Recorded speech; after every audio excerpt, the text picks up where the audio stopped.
The most obsolete idea is go to school, get a job, work hard, save money, get out of debt, and invest for the long term in the stock market. See, why would you save money when they're printing trillions of dollars? The gap between the 1% and 99% is massive. You see, it's not just money. You have to step back and look at the bigger picture. So what do you do? In every one of us is a poor person. There's still a poor person inside me. There's also a middle class person, and the middle class person wants security. They want that steady paycheck. And there's a rich person. And they're all inside of us, except that it's not taught. You're taught to go to school, get a job, and get a paycheck. You're not taught to how to get rich. If you read Rich Dad, Poor Dad, my rich dad refused to pay me. He said the paycheck was one of the most damaging things you could take in your life. He says the moment you take a paycheck, you're an employee, and that's the mindset.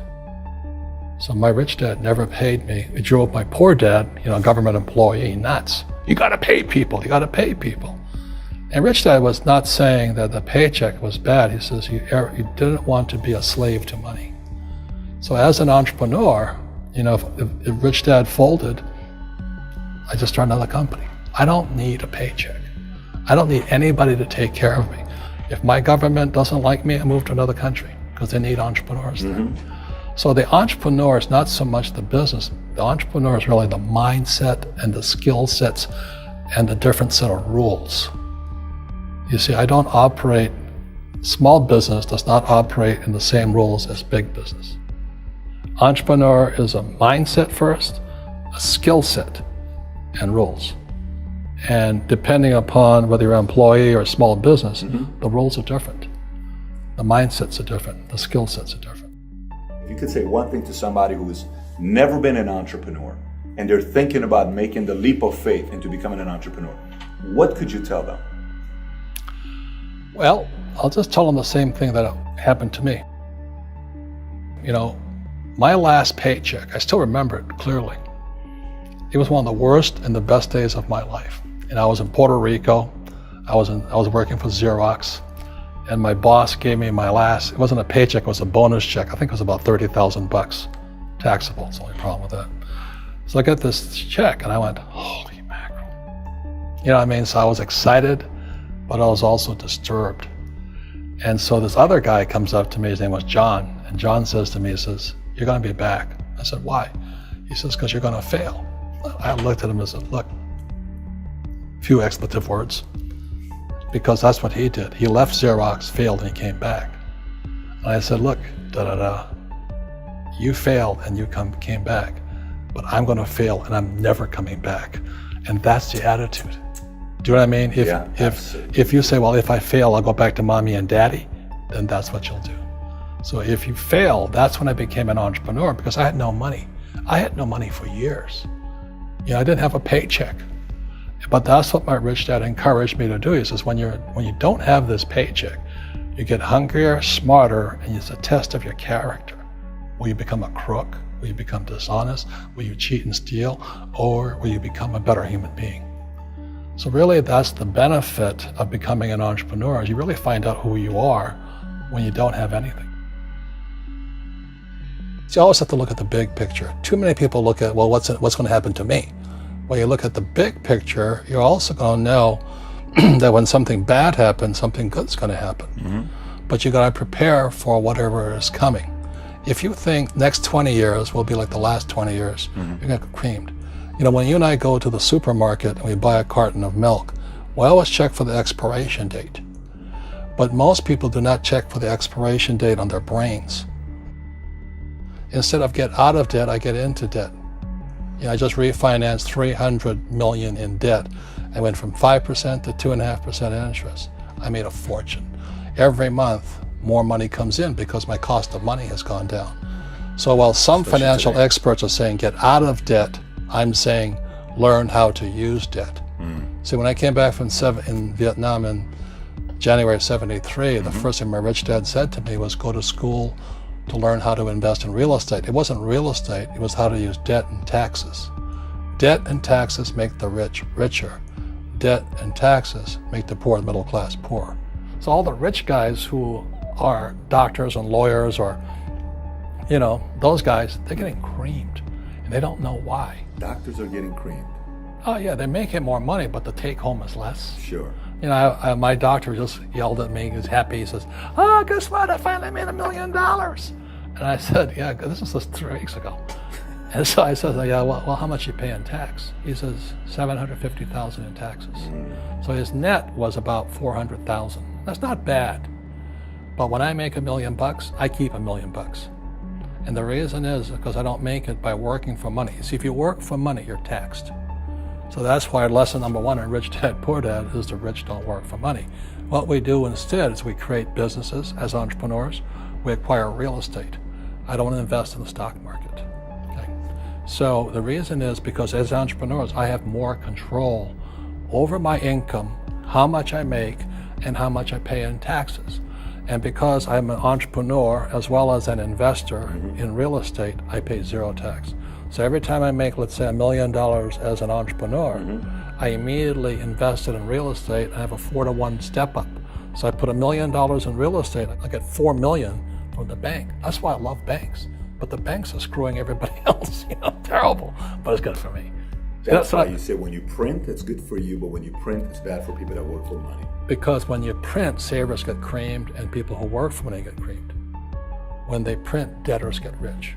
You see, debt and taxes make the rich richer, and debt and taxes make the poor middle class poorer. When we have obsolete ideas, we get obsolete results. So what's happening for most people, the idea of going to school, getting a job, working hard, saving money, getting out of debt, buying your house because it's an asset, and investing for the long term, is obsolete. The world has changed. The world changed in 1971 when President Nixon took us off the gold standard and money became debt. What if we get rid of school? Then what would happen? Would it be better if we had no educational system at all? No, I'm saying education is more important before. It's just obsolete. There's Moore's Law which states information doubles every 18 months. In other words, everything's obsolete 18 months. So, and this is just a recent phenomenon. So when you come out of school, you're already obsolete. And that's why I'm the old guy, I meet my friends who went to Harvard. I went to Harvard. I said, yeah, that was how long, 50 years ago?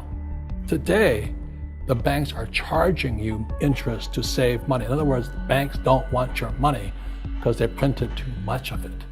And that's why there's this bubbles in stocks and bubbles in real estate and all this. People are dumping the cash because, as I said in here, savers are losers and cash is trash.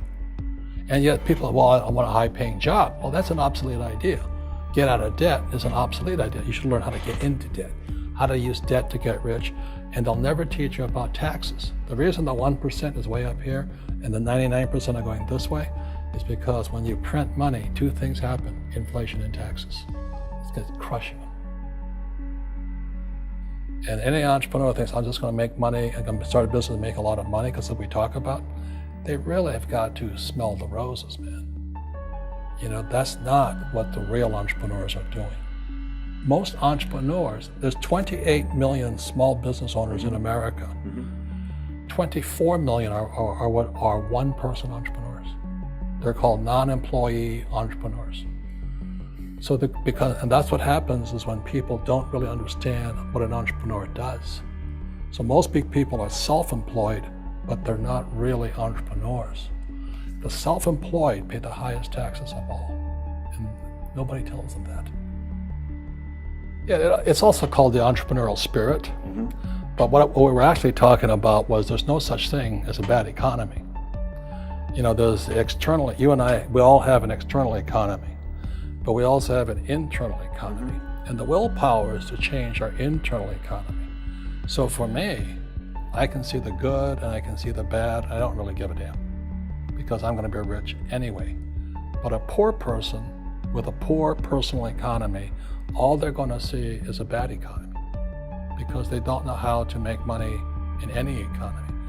And a middle class person, they have a middle class economy. What they want is a nice house and a steady paycheck and the job and the car. And so when you take their job away, to them, that's disaster. Well, since an entrepreneur doesn't have a job anyway, it's no big deal. So all I'm saying to people, and it's what Bucky Fuller taught me, is always two sides, you know what I mean? Unity is plural, at minimum two. So if you think the economy is bad, it's because your economy is bad. If you think that steady, employment is important, then you'll see an economy without jobs. Your economy versus the external economy. What you control versus what you can't control. I can control. Yeah, it's called an internal focus versus an external focus. So the real entrepreneur has an internal focus. That if they fall down, they say, "Oh, this is good, because I'm going to go up higher."